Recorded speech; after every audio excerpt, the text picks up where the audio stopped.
Hey, what's going on, chess lover? This is Maurice Bishop, and today I want to show y'all an amazing game in this COVID-19 HighTea Arena chess tournament. This was on leadchess.org. Y'all already know. Just to show y'all proof. I actually won first place. That's me, Tacticianfinest, and everything. This is my Facebook page, so definitely follow me on my Facebook page, y'all. And my Instagram, Life is a Game of Chess at 32. And yes, y'all, I am a certified personal trainer, so I do that as well. So without further ado, let's actually get started. And just to give y'all a heads up, with this game, um, this was like probably the second tournament I was doing, and this one I was already burned out, but I managed to stay in the game. Remind you, these tournaments are an hour and 50 minutes long. So you just pretty much keep playing until the time runs out. So you can just imagine the many games that you're having to play and as much time you having to think for a 3 minute game. So it was definitely competitive, very strong players as well. So without further ado, let's actually get started. I played as black. Um, this guy right here played as white, and his actual FID rating is actually 2470 something.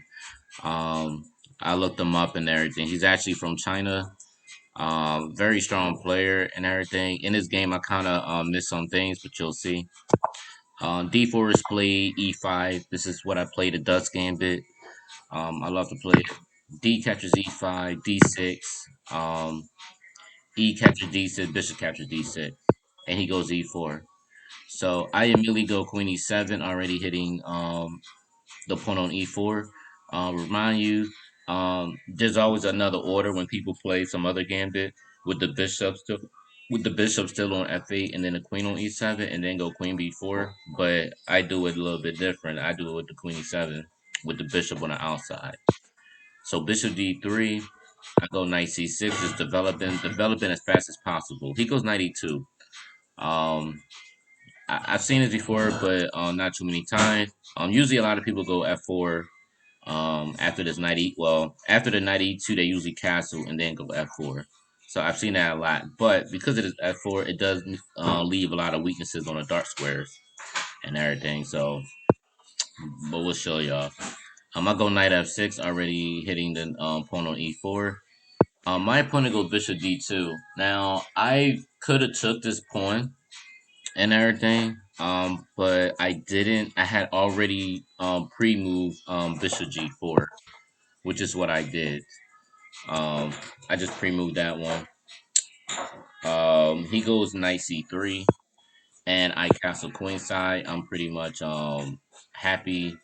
You know, this is a good position for me. I love it. My opponent goes A4. Um, the move that I did is not really a smart move, but I just wanted to play with him psychologically just to see like if he's gonna do something crazy. So I go knight H5. The whole point is because I'm thinking he's gonna cancel kingside and whatever things like that. And usually I'm breaking the rules, y'all. You know, the knight on the rim is dim, so that's kind of like a principle. But I'm breaking all the principles. And if you make the wrong move, man, you could be in. You know, you'll have a rude awakening. All right. But my opponent goes F3. So as you see, he left some weaknesses, dark square weaknesses all around. So I immediately go Queen A2 or check. He goes King F1, and then I go Bishop C5, already threatening mates and stuff, right? So my opponent goes Bishop E1, and I decide to go Queen F6. Alright, so the move that was played um, was Knight D5, but the better move would have been actually Bishop F2. This would have been a better move. Bishop F2, because you know this dark square bishop is very powerful and things like that, so you got to be mindful of that. Like bishop captures F2, king captures, knight E5, you know, getting some, or pretty much bringing all the pieces together. And plus I'm ready to sack, which is the whole point of knight E5. But of course, once rook F1 has come, then you gotta switch some gears and go queen B6. You're also hitting this pawn as well. King E1, bishop B6, because you gotta, you know, put your bishop somewhere else because you don't want to get under attack. Then if he goes f4, then knight g4, which is crazy though. The computer said this is the best move, but to me, White is in trouble. If you ask me, White is definitely in trouble. And if he goes h5, we'll just go queen c5.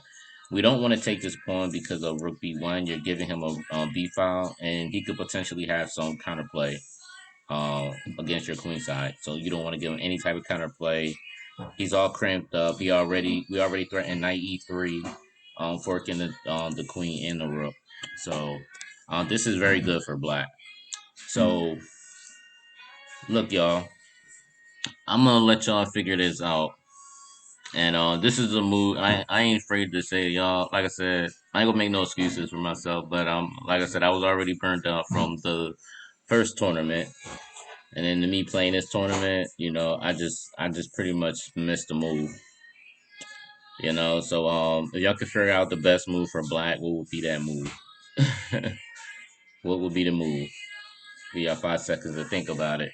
You need to pause the video. Pause the video.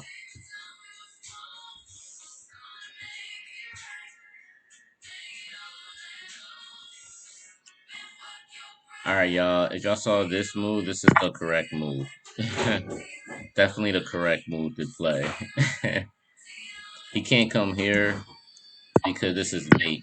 The bishop supporting his queen. And whoops, my bad. And if he takes, then you have bishop h3 checkmate. So this is would have been definitely a great move or whatever.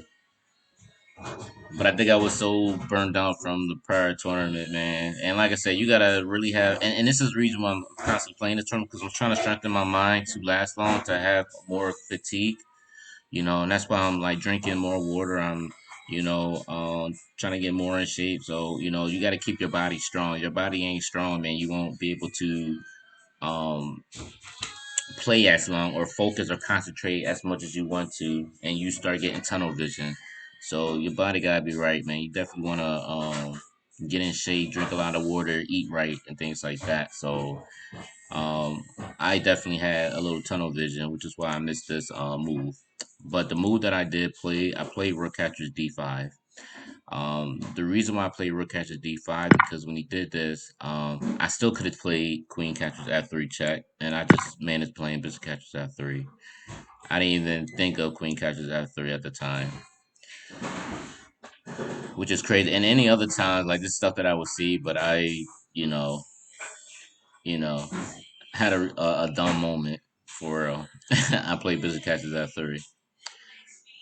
All right, so bishop c3 is what he played, and I just go bishop captures g2. King captures, and then queen f2 check, and then when he went king h3, I go queen f3. You got to go queen f3 first because you want to close out everything. You want to close as much as possible. He goes knight g3, blocking, the check from the queen. So then I hit him with knight f4. Again, still closing him in. He can't come here because of the knight and the queen. So the only place he can go is on king h4. And guys, what is the last move to do here? You guessed it. Bishop e7 check. And then after that, my opponent resigned.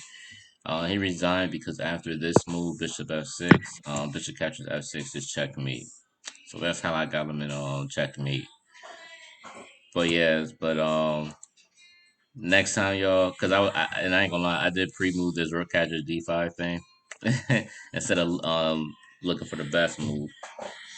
I think it was more because the guy was moving. We both was moving as on just as fast in a 3 minute, you know, and I moved a little bit too fast and everything. But that's pretty much how it happened. But I hope y'all enjoyed this game. Definitely if y'all gonna play in like some league chess tournaments, which I think league chess tournaments is more of a challenge, especially longer time.